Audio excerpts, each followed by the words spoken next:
ディオ。ほう、向かってくるのか。逃げずにこのディオに近づいてくるのか。近づかなきゃてめえをぶちのめせないんでな。ほうほう。では十分近づくがよい。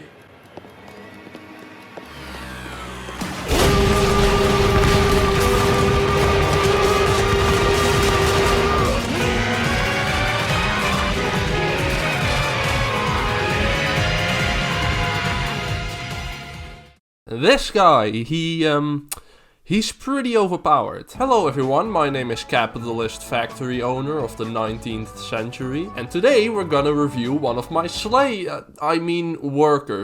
workers.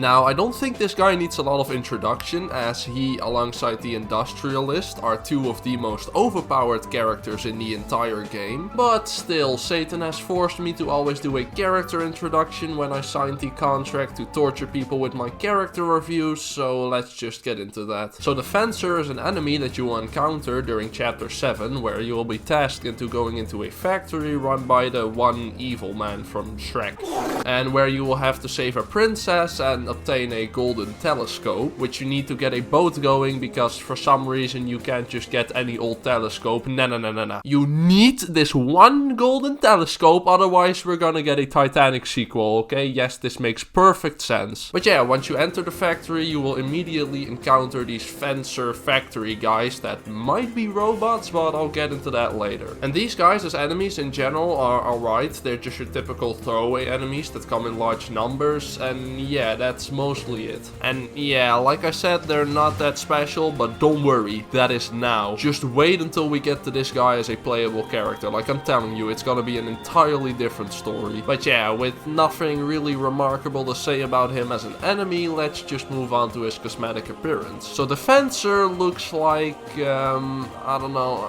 how do I describe this thing? He's this purple thingy with some iron features, like his mask and this tiny spike on top. And yeah, like I said, I haven't really gotten a fucking clue on how to describe this thing, but still, despite that, he does look pretty cool. I like the little, I don't know, line that is in his mask covering his eyes, and in general, despite this character design not really having a lot of explanation, still, I think it looks pretty good. And for his beefy form, well, I find it quite interesting, mainly because here you can see his hands, which are grey, which is different than his normal form, because here he's just wearing gloves, but here, as you can see, his real hands are grey. So that kind of supports the idea that maybe this guy is a robot created by Mr. Farquaad, which is something I really didn't know if that is the case. Like, I could be wrong here, but I don't know, I think it'd be pretty cool if these guys are robots instead of just ordinary people with armor on, but like I said, I'm not sure if this is true. And another interesting detail about his beefy form, in my opinion, is this little line on his chest. I know it's minor, but I kinda like it. So yeah, I like this beefy form, mainly because it supports the idea that he maybe is a robot, but also because it just looks pretty cool. Now, for those people that are wondering like, hey, how do I get this little Fencer thing man? Well, the way you unlock him is by first beating the game as the best character in the universe, the Blue Knight, and then you will unlock the Industrialist, who will be covered in the next video. Also, side note, you don't have to ask when is character X coming out. The full order is in the Red Knight review, but from now on I'm also going to be putting it in the description of every character review video, so yeah. But after beating the game with the Industrialist, you will unlock the Fencer,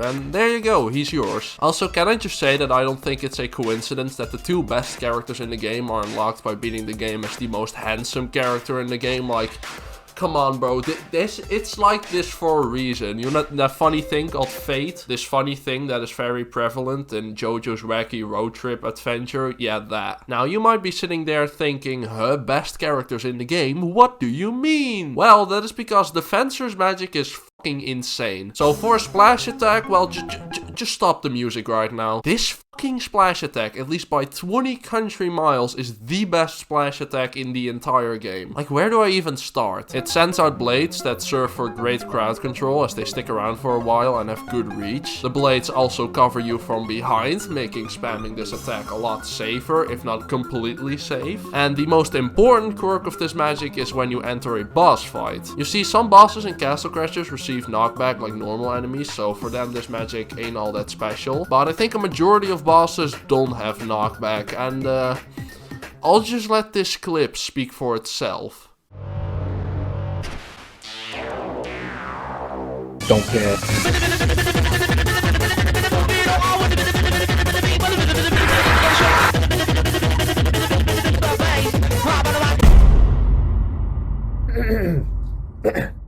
Don't care, plus didn't ask, plus cry, lol, plus stay mad, plus get real, plus L, plus mo. Yeah, against non-knockback bosses, this magic is overpowered as fuck. So yeah, alongside the stuff I mentioned previously, I can confirm that this splash attack is absolutely insane. So for his magic projectile, it's a saw, which isn't anything remarkable unlike his splash attack, but yeah. So for his air projectile, it is also just a saw, which isn't anything remarkable. Yeah, I can already spoil for you what makes this character so overpowered is the splash attack. The rest of the magic is just okay. And then his elemental infusion is another armor pierce, which is pretty decent. And finally, his magic jump is just steam, which, yeah, cool, I think.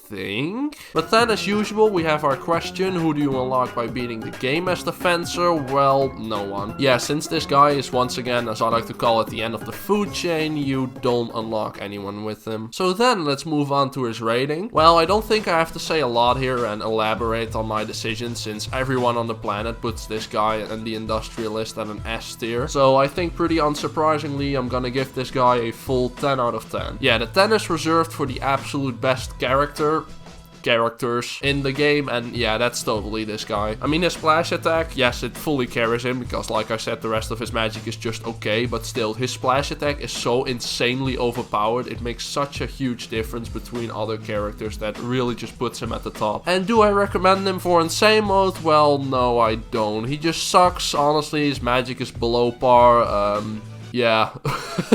Yeah, no, of course I fucking recommend him for insane mode. He's the absolute best character in the game. Like, no other character helps you through insane mode more than this guy. And of course the Industrialist too, because, yeah, same magic. So yeah, in conclusion, factory enslavement always wins. No child labor. Cringe! This motherfucker just proved that we need to go back to the days of getting our hands chopped off while trying to sew together a fucking Barack Obama carpet. Like, that's how it should be. We need to go back not to this shit, but to the days where everyone lived in the sewers and having a disease was as common as having an Instagram account. Even though they're basically the same thing. Which, speaking of, transition. Yeah, I have an Instagram now. I couldn't really find the moment to plug it in this video. So my apologies in advance, because the next video will probably have this little shill at the start. But I want internet points, okay? I am severely insecure and I must have numbers on my screen or I will cry. Says every influencer ever. Yeah, but I don't know, follow it if you want to stalk me or whatever, I don't care. But yeah, bullshit aside, his conclusion is that he is absolutely insane, wacky, wow, fucking cartoon effect. So yeah, that was the Fencer review, aka the review of the most overpowered character in the game. I hope you enjoyed it. Be sure to leave a rating on the video, whether you liked it or disliked it. And then I'ma head out, and I'll see you all next time. Peace.